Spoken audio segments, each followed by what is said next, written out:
Baiklah, Assalamualaikum warahmatullahi wabarakatuh. Perkenalkan, kami dari kelompok 7, saya Misbahul Hasanah dengan NIM 2020143694.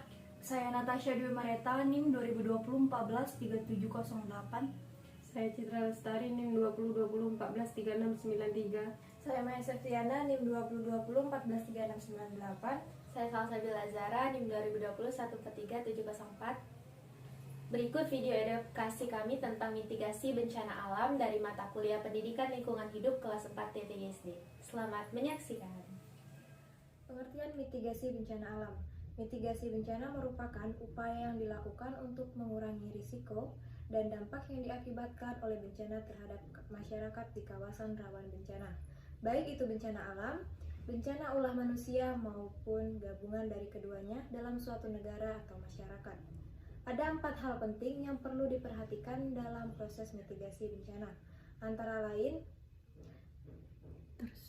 tersedianya informasi dan peta kawasan rawan bencana untuk tiap kategori bencana, sosialisasi dalam meningkatkan pemahaman serta kesadaran masyarakat dalam menghadapi bencana, mengetahui apa yang perlu dilakukan dan dihindari, serta cara penyelamatan diri jika bencana terjadi sewaktu-waktu dan pengaturan. Serta yang terakhir yaitu penataan kawasan rawan bencana untuk mengurangi ancaman bencana.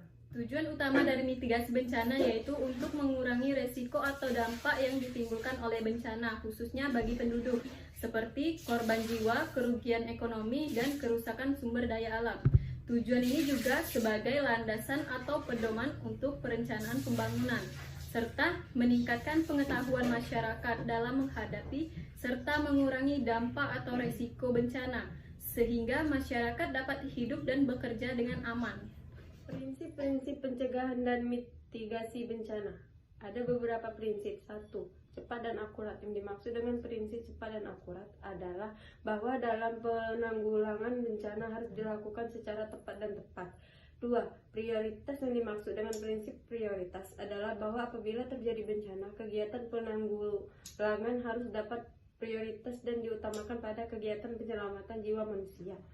3. Koordinasi. Yang dimaksud dengan prinsip koordinasi adalah bahwa penanggulangan bencana didasarkan pada koordinasi yang baik dan saling mendukung. 4. Keterpaduan. Yang dimaksud dengan prinsip keterpaduan adalah bahwa penanggulangan bencana dilakukan oleh berbagai sektor secara terpadu yang disertakan pada kerjasama yang baik dan saling mendukung. 5. Berdaya guna. Yang dimaksud dengan prinsip berdaya guna adalah bahwa dalam mengatasi kesulitan masyarakat dilakukan dengan tidak membuang waktu, tenaga, dan biaya yang berlebihan. 6. Berhasil guna. Yang dimaksud adalah prinsip berhasil guna adalah bahwa kegiatan penanggulangan bencana harus berhasil digunakan. Seharusnya dalam mengatasi kesulitan masyarakat dengan tidak membuang waktu, tenaga, dan biaya yang berlebihan. 7. Transparansi. Yang dimaksud adalah prinsip transparansi adalah bahwa penanggulangan bencana dilakukan secara terbuka dan tepat dipertanggungjawabkan. 8.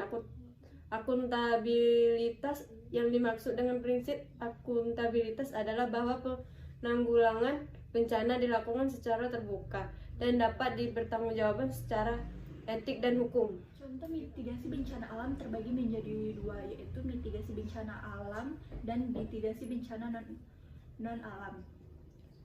Bencana alam sebagai peristiwa akibat faktor geologis, pergerakan lempeng bumi, klimatologis, kondisi cuaca atau iklim, dan ekstraterestrial, bentuk luar angkasa. Contoh mitigasi bencana alam misalnya saja pada tanah longsor. Adapun mitigasi bencana alam yang dapat dilakukan pada tanah longsor sebagai berikut. Yang pertama, membangun terasering dengan sistem drainase yang tepat.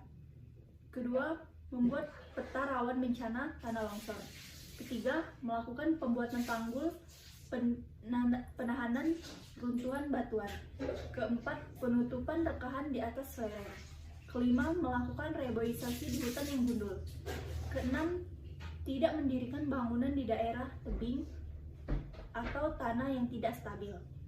Ketujuh, memperhatikan dan membuat sistem peringatan dini. Kedelapan, memantau informasi gejala tanah longsor dari media elektronik, misalnya website BMKG. Contoh mitigasi bencana non-alam. Bencana non-alam atau peristiwa akibat dari wabah, gagal teknologi, dan epidemi. Misalnya saja pada bencana wabah penyakit. Yang bisa dilakukan adalah sebagai berikut. Yang pertama, menyiapkan masyarakat secara luas, termasuk aparat pemerintah, khususnya di jajaran kesehatan dan lintas sektor, terkait untuk memahami resiko bila wabah terjadi, serta bagaimana cara-cara menghadapinya. Bila suatu wabah terjadi melalui kegiatan sosialisasi yang berkesinambungan. Yang kedua, menyiapkan produk hukum yang memadai untuk mendukung upaya-upaya pencegahan, respon cepat, serta penanganan bila wabah terjadi. Yang ketiga, menyiapkan infrastruktur untuk upaya penanganan seperti sumber daya manusia yang profesional, sarana pelayanan kesehatan, sarana komunikasi, transportasi logistik, serta pembiayaan operasional.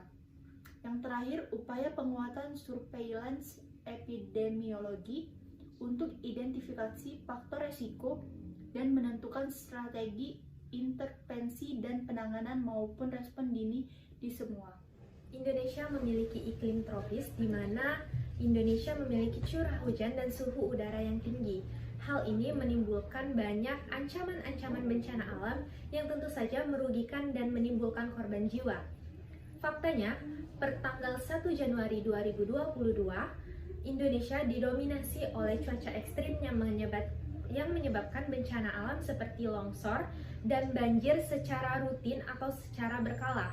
Mari kita analisis mengapa hal ini dapat terjadi secara terus-menerus. Hal ini disebabkan oleh 3 faktor utama, yaitu yang pertama, ketiadaan standar operasional prosedur. Yang kedua, kurangnya koordinasi antar instansi yang menanggulangi bencana alam. Dan yang terakhir, kurang maksimalnya pengembangan mitigasi dan edukasi tentang bencana alam.